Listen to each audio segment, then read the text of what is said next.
किस फील्ड में काम कर रहे हैं? मेरा नाम है डॉक्टर एसपी राठौड़। मैं गुजरात से हूँ। मैंने एमबीबीएस किया है, एमएस किया है, एलएलबी किया है, पीएचडी मेरा चालू है, लेकिन कोरोना में ड्यूटी होने से मेरा थीसिस सबमिट नहीं हुआ है।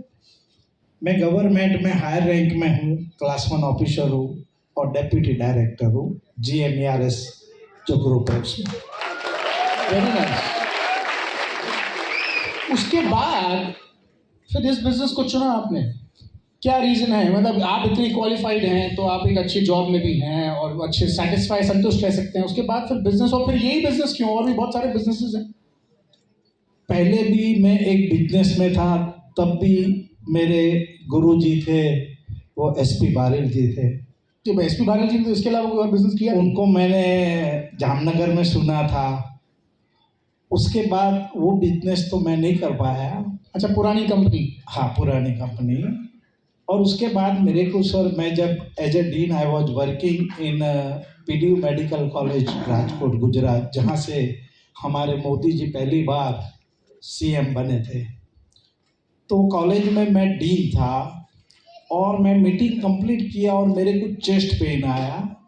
It was a severe heart attack. मैं तुरंत ही सामने आईसीयू में चला गया और मैंने तुरंत ही गाड़ी बुलवा ली, एम्बुलेंस, और मैं स्टर्लिंग हॉस्पिटल में एडमिटेड हो गया। तब मैं सोच रहा था कि जाना तो है, लेकिन अगर मैं चला गया तो मेरे परिवार का कौन? ये एक प्रश्न मेरे में आया। और मैंने अच्छे काम किए थे तो मैं बच गया, लेकिन तब मैंने तय किया कि अब ऐसा कुछ काम करना है कि परिवार को कोई तकलीफ नहीं हो। So for the security, financial freedom of my family, I have taken decision to do something. और बड़ी अच्छी बात बता रहा हूँ सर जी, कि मेरी जो अपलाइन है वो मेरा दोस्त है, 22 साल पुराना दोस्त है, उम्र में मेरे से 15-20 साल छोटा है। I am running 58। अब वो MM9 है, तो हमारे गुजरात वाले समझ गए, मांड 9 pass. So he is not clear SSC, but he is my best friend. उन्होंने मेरे को ये बिजनेस बताया नहीं, समझाया भी नहीं, फिर भी दोस्ती देखो, उसने शुरू किया है तो मैंने भी शुरू किया। इस बिजनेस की खूबसूरती है, और ये कहीं आपको ऐसा नहीं मिलेगा। डायरेक्ट सेलिंग बिजनेस की खूबसूरती है। मैं आपको एक एग्जांपल देता हूं। मुंबई का हल्ला बोल था, प्रेमराज जी यहाँ पे बैठे हैं, और प्रेमराज जी खुद ये बात बोलते हैं, 12th क्या फेल या पास? फेल। मैं उनके मुंह से सुनना चाहता था। 12th फेल है और शान से स्टेज से बताते हैं। गजब की बात सुनेंगे आप। मुंबई हल्ला बोल में प्रेमराज जी के पास टॉपिक था कि उन्हें हेल्थ प्लान कैसे दिखाते हैं वो बताना था। अतुल जी हाँ कर रहे हैं। और डॉक्टर MG राय, जो वाराणसी के सबसे मतलब one of the senior physician इन वाराणसी, जिनके कंसल्टेशन के लिए सुबह 5 बजे से लाइन लग जाती है, जो हमारे DCD हैं। प्रेमराज जी भी हमारे DCD हैं, DUCD हैं, सॉरी अब तो DUCD हैं, एग्जाम्पल पुराना चल रहा है ना तो DCD मुंह में निकल गया। और हमारे डॉक्टर MG राय को मोदी जी शपथ ग्रहण में बुलाते हैं दिल्ली। प्रेमराज जी हेल्थ प्लान के बारे में बता रहे थे और उसके तुरंत बाद डॉक्टर MG राय 10 कोर स्टेप्स के बारे में बता रहे थे। आप सोचिए, 12th फेल व्यक्ति हमारे इस बिजनेस की खूबसूरती है कि डायरेक्ट सेलिंग में वो हेल्थ प्लान बता रहे हैं, और एक इतने हाईली क्वालिफाइड व्यक्ति 10 कोर स्टेप्स के बारे में बता रहे हैं। ये डायरेक्ट सेलिंग के अलावा कहीं और नहीं मिलेगा। डॉक्टर साहब का एग्जाम्पल आप देख ही रहे हैं यहाँ पर उससे पहले ओमकार ने खुद ये बात कही कि मैंने टीचर को अपने डाउनलाइन में ज्वाइन करा लिया, और डॉक्टर साहब खुद बता रहे हैं कि उनके जो अपलाइन है वो उतने हाईली क्वालिफाइड नहीं है। ये बिजनेस की खूबसूरती है। डॉक्टर साहब, इतनी क्वालिफिकेशन लेने के बाद आप किसी के पास जाते हैं तो ईगो आड़े नहीं आता कि मैं इतना पढ़ा लिखा हूं और मैं फिर किसी के घर जाऊं? लोगों को तो परेशानी होती है। अभी कोई कह भी रहा था कि हम घर घर नहीं जा सकते, कैसे प्रोडक्ट बताएंगे, हमारी बहू नहीं जाएगी, ये कैसा बिजनेस है? सर, बहुत अच्छी बात बताना चाहता हूँ। जब हम हमारे परिवार की फाइनेंशियल फ्रीडम के लिए निकले हैं तो डर किस बात का, शर्म किस बात की। जब हार्ट अटैक आया था तब परिवार में से 2 या 3 ही लोग आए थे। वाह। तो एक बात पक्का समझ में आ गया था कि मेरे परिवार के लिए जो करना है मुझे ही करना है।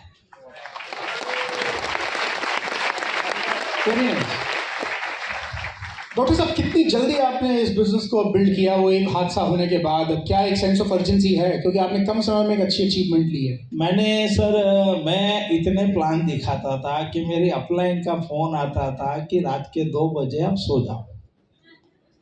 कितने प्लान हो पाते थे सर आपके जॉब के साथ? आप डीन हैं। सर, मैं जूनागढ़ में डीन था। मेरा ड्यूटी शुरू होता था 10:30 को। मैं सुबह एक प्लान कंडक्ट कर लेता था 9 बजे। फिर मैं किसी के घर पे जाके? नहीं सर, मेरे डीन बंगले पे मेरा सब फैसिलिटी था। तो मैंने हमारे गैरेज में भी बोर्ड लगाया था, मेरे हर कमरे में बोर्ड था। और ताजुब की बात बताओ, मेरे पास 3 गाड़ियाँ, तीनों गाड़ियों में मैंने बोर्ड रखा हुआ था। तीनों गाड़ियों में 3 अलग अलग बोर्ड? अलग अलग बोर्ड। और मैं विथ मटेरियल ही जाता था। और मटेरियल मतलब टूल्स? ये टूल्स अपने सारे टूल्स आपकी गाड़ी में? सारे टूल्स में गाड़ी में रखता मतलब था। टूल्स के बिना बिजनेस पॉसिबल नहीं है सर। लोग कई बार लोग खाली हाथ पहुंच जाते हैं किसी के पास। मैं सर खुद अपना बोर्ड निकाल के खड़ा करता था। और मैं जहाँ जहाँ खाना खाया है ना, उस मालिक को तो मैंने प्लान दिखाया ही। ढाबे के मालिक को? हाँ। और वो ढाबा वाला स्पॉन्सर हुआ नहीं हुआ, लेकिन आजू बाजू खाने वाले हो गए। मैं एक ही बात में मानता हूँ कि जो मेरे बिजनेस में आने वाले हैं वही आने वाले हैं, जो नहीं आने वाले हैं वो रुक के ही रहेंगे। जी। माइक एक मिनट, माइक। पहली बार इनके घर पे गया तो इनकी कॉलेज में इनका डीन थे वहाँ कॉलेज में। तो जितने भी लोग सिक्योरिटी गार्ड है, तो मुझे इंट्रोडक्शन हो रहा है कि he is a bronze director, he is a silver director, he is a gold director. तो जो सिक्योरिटी गार्ड, ड्राइवर, पूरा स्टाफ, ऑलमोस्ट सब लोग इन्वॉल्व। और इन्होंने पूरी कॉलेज को जैसे वेस्टिज और विनिंग टीम का माहौल बना दिया था पूरा। दिस काइंड ऑफ कमिटमेंट, और दिस इज द वे। क्या बात है, क्या बात है। मतलब अभी मैंने कहा था ना सेशन की शुरुआत में कि ये जितने बहाने हैं वो सारे दरवाजे से बाहर जाएंगे। अब आपको कुछ रियलाइज हो रहा होगा। एक तरफ आपने ओंकार को देखा जो अब पढ़ रहा है अभी और कुछ करेगा आगे, उसके पास पूरी जिंदगी है। और एक तरफ हम डॉक्टर साहब को देख रहे हैं जो ही इज नियरिंग 60, इतनी क्वालिफिकेशंस के साथ, हर बैकग्राउंड के लोग, हर तरीके से। अगर सिर्फ एक बात कॉमन है सब में, ओंकार को सिर्फ पढ़ाई में गाड़ी दिख रही थी, डॉक्टर साहब को फाइनेंशियल सिक्योरिटी दिख रही थी। रीजन कुछ और होगा।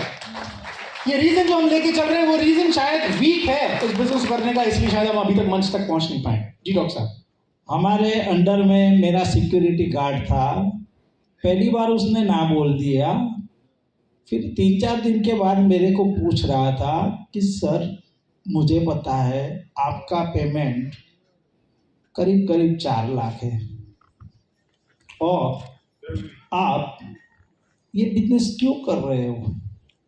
मैंने उसको इतना बताया कि मैं जिस कुर्सी में बैठा हूँ ना, उस कुर्सी में बैठने से लोग मुझे बोलते हैं राठौड़ साहब। जिस दिन वो कुर्सी छोड़ दूंगा ना, वो क्या बोलेंगे पता है? देखो वो राठौड़ जा रहा है।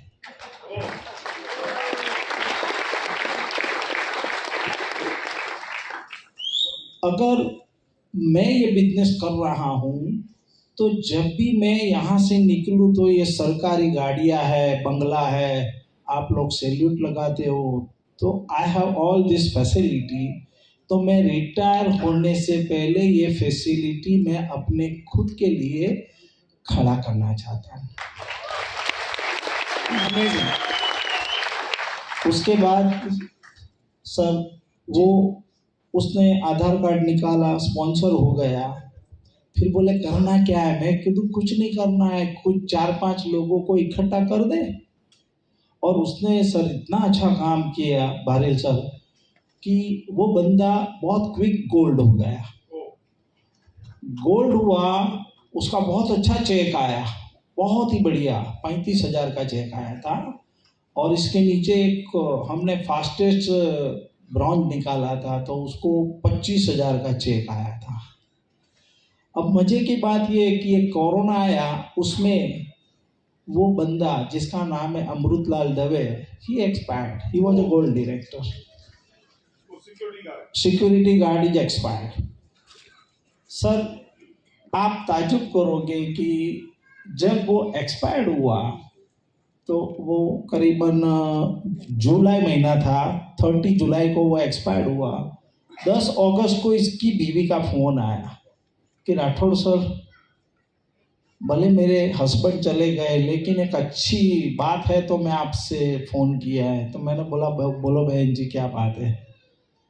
तो उन्होंने मेरे को एक ही बात बताई कि जब मेरे हस्बैंड एक्सपायर्ड हो गए तो सबसे पहला फ़ोन आपका था कि उनकी सोशल विधि के लिए जो भी खर्चा हो आप मुझे अमाउंट बताना, मैं आपको भेज दूंगा, आप किसी से मांगना मत।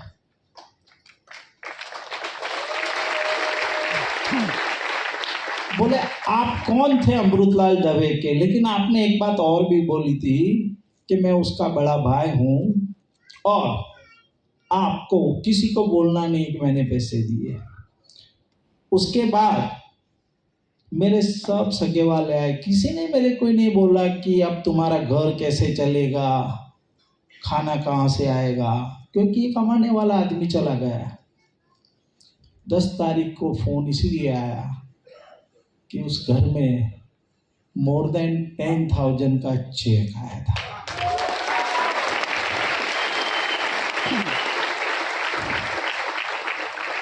वो बंदे का 1 साल कंप्लीट हुआ तो उसकी श्रद्धांजलि थी। उसी के दिन हमने तय किया था कि इसका चेक डबल होना चाहिए। तो मैं और मेरी ग्रेट अपलाइन हरीश नडियापरा आज यहाँ हाजिर है, एक ताली हो जाए उनके लिए। हम दोनों ने डिसाइड किया कि कुछ भी हो जाए इसको एलओबी मिलना चाहिए और हमने काम किया और हमने उस आत्मा को श्रद्धांजलि दी। उसका जो चेक जब एक्सपायर्ड हुए तब आए थे उससे डबल चेक करके दिया। अमेजिंग, बहुत बढ़िया। डॉक्टर साहब आप क्या देखते हैं, आप इस बिजनेस को, जिस मोमेंटम में आप हैं, जिस स्पीड से आप काम कर रहे हैं, कितनी जल्दी अब और क्या अचीव करने वाले हैं? मैं आप सबको ये बात बता दूं कि ये पैनल में आने का कोई क्राइटेरिया है, वो क्राइटेरिया हम बैकग्राउंड चेक करते हैं किसने क्या, कोई इंस्पायरिंग जर्नी है कि नहीं, पर एक क्राइटेरिया जो हम फॉलो करते हैं वो डायमंड एंड अबव। तो जो लोग डायमंड एंड अबव हैं वो कई बार क्वालिफाई करते हैं पैनल में आने के लिए। जो लोग यहाँ पर बैठे हैं इसका मतलब ये बिल्कुल नहीं है कि इन्हीं लोगों ने कोई बहुत एक्स्ट्राऑर्डिनरी काम किया, ऐसा नहीं। बहुत सारे लोग ऑडियंस में हैं और मैं कहूँगा इनफैक्ट सब लोग, जितने लोग ऑडियंस में हैं उन सब की अपनी एक स्टोरी है, पर हम सबको नहीं सुन सकते। पर सबको पूरा इक्वल मौका मिलेगा स्टेज पे आके बात करने का जब वो डीसीडी या डीयूसीडी जाएंगे।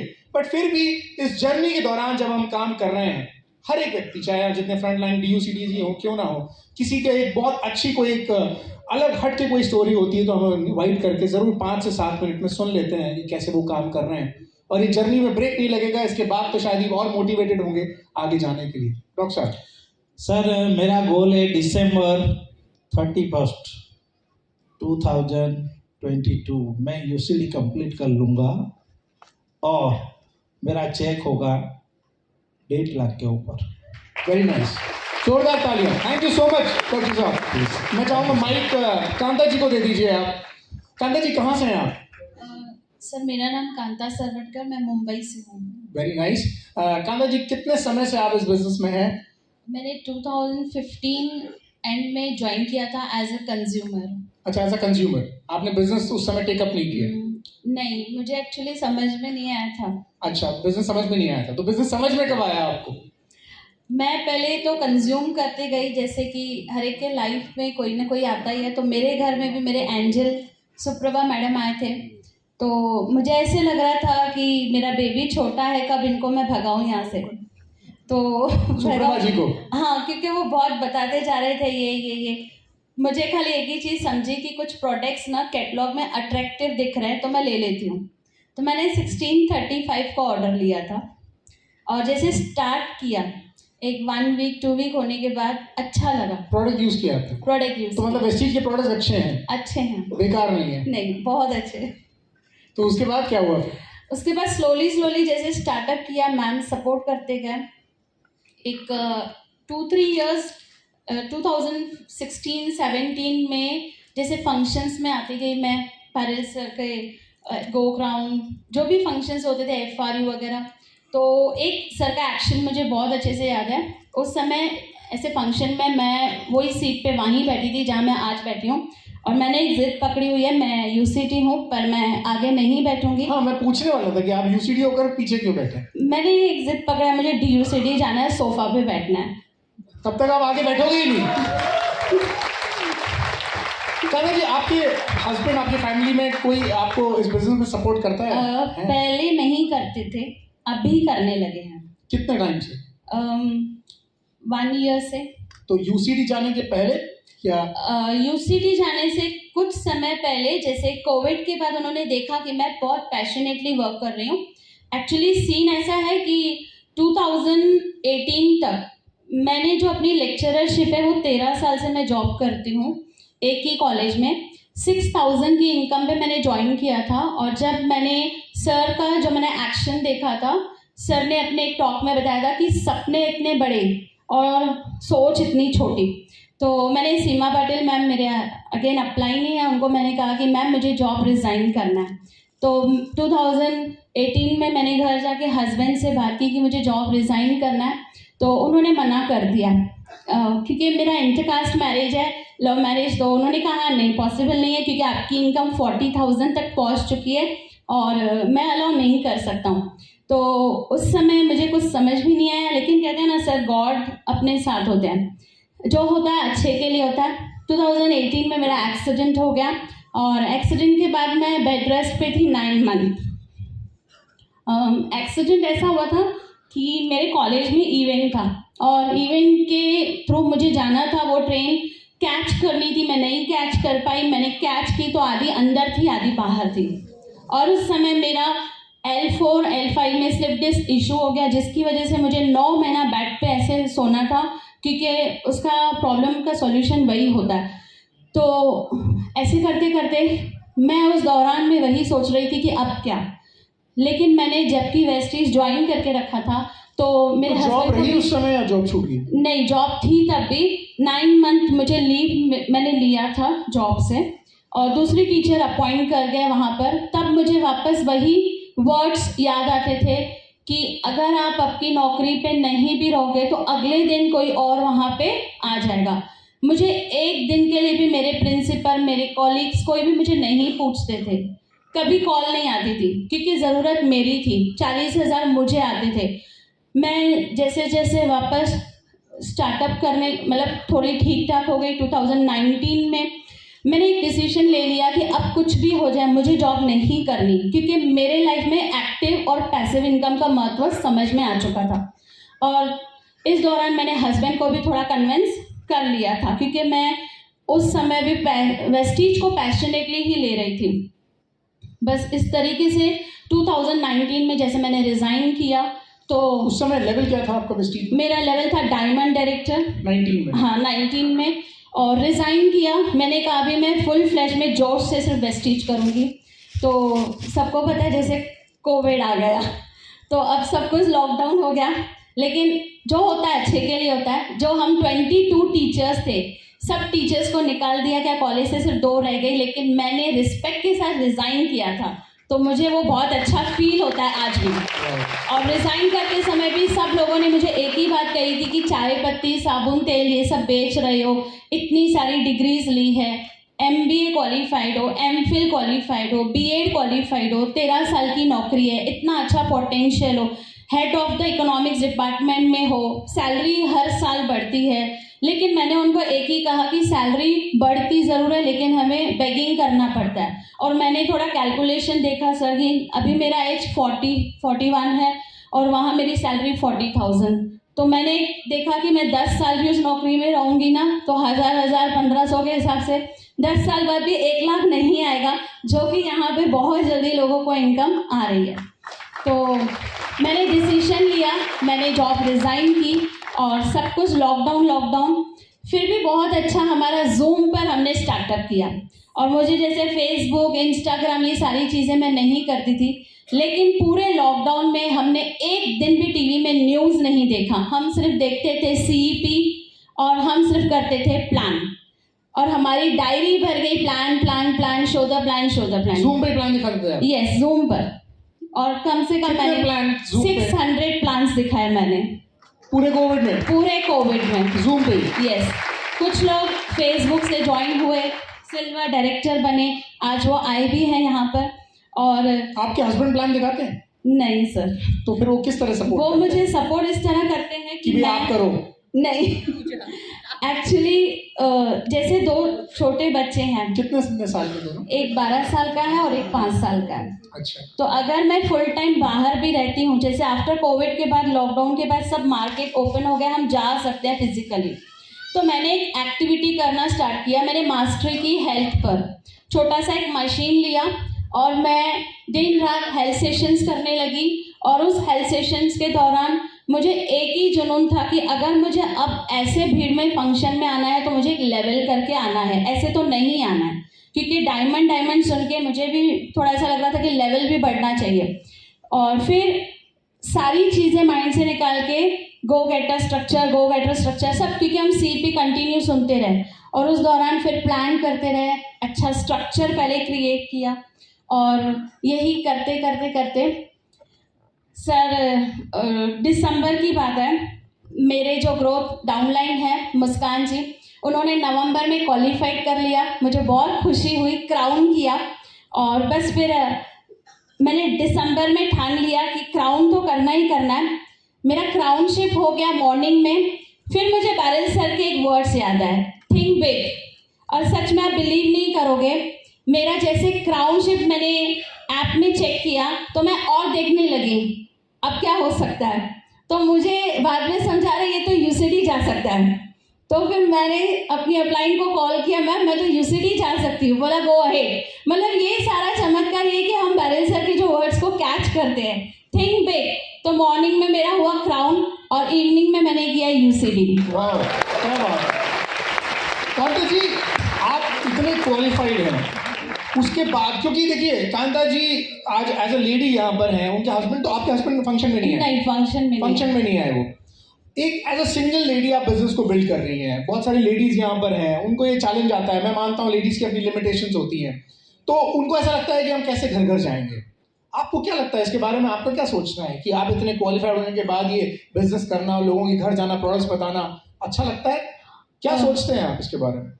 सर अच्छा, मतलब इसमें हमारे ड्रीम्स है। और सेकंड थिंग, हस्बैंड जो है फिजिकली हमारे साथ नहीं चलेंगे, लेकिन मॉरल सपोर्ट उनका हमेशा मिलता है। आज मेरे घर में शादी है, मतलब मेरे देवरानी के भाई की घर की शादी है, तो उनको मैंने कहा आप हल्दी शादी अटेंड करना, आपके लिए वहाँ रहना इम्पोर्टेंट है, मेरे लिए ये इम्पोर्टेंट है। ओ, आपने शादी छोड़ दी? नहीं, वो शादी अटेंड कर रहे हैं, मैं यहाँ पर, तो हम लोग सब मैनेज करके चलते हैं। That's really nice. देखिए, नहीं तो बहुत सारे लोग तो इसलिए नहीं आए होंगे कि घर में शादी है, हम आ ही नहीं सकते। पर ये कमिटमेंट है। मैं आपसे जानना चाहता हूँ कि हस्बैंड ने आपको कुछ समय बाद सपोर्ट किया, हाँ, तो आपने उनको एनरोल कैसे किया इस बिजनेस में? समझाया कैसे, या वो खुद समझ गए आपको देखकर, आपकी सफलता को देखकर? नहीं, एक्चुअली जैसे लॉकडाउन के बाद उनको एक समझ में आया, जब हम CEP वगैरह एक्टिविटीज़ में रहते थे, या उनको एक समझ में आया कि मेरी वाइफ ने भी जॉब छोड़ दिया है और एक जुनून चढ़ा हुआ था सर माइंड में। मतलब मुझे अगर एक लीड भी अकोला का मिलता था, एक लीड नागपुर का भी मिलता था या इंदौर का, तो मैं उन्हें सिर्फ बता दी थी कि मैं अपने जो डाउनलाइन है इनके साथ मैं जा रही हूँ, तो मुझे यहाँ पे प्लान करना है। तो उनको एक समझ में आता था कि जब मैं जॉब पे जाती थी ना, तो मैं बॉस के कंट्रोल में होती थी। मुझे 5-6 बजे अगर बुलाया जाता था अर्ली, तो मैं नहीं जाती थी। लेकिन यहाँ पर मुझे कभी भी आउट स्टेशन जाना है, कैसे भी, किसी भी हाल में, मैं उनसे कुछ भी नहीं मांगती थी, मैं सिर्फ बोलती थी मुझे परमिशन दे दो। तो उन्होंने ना मेरा वो पैशन देखा, मेरा वो जुनून देखा, और उनको एक समझ में आया कि मतलब मुझे उनको अल्टीमेटली इसमें सपोर्ट करना ही पड़ेगा। He is a manager in DHL company. तो उनको मैंने धीरे धीरे ये समझाया कि किसी भी ऑफिस में, कंपनी में एक एक्टिव इनकम एक लिमिट तक होती है। तो सर ये सारे फंक्शन से, बातों से, सीईपी से अब वो मुझे सपोर्ट करते हैं, 100% सपोर्ट करते हैं। Very nice. आपने उनको एनरोल कर लिया अपने यस, साथ। एनरोल किया। Great. अब आपने अपनी सैलरी क्या डबल आपने इनकम ऑफ वेस्टीज से ले रही हैं आप, यस, तो अब उसकी चिंता नहीं होती आपको। नहीं उसकी चिंता नहीं होती है।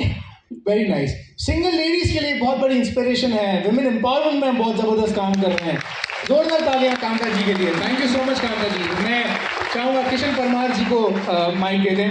आप किशन हैं और आपकी, सॉरी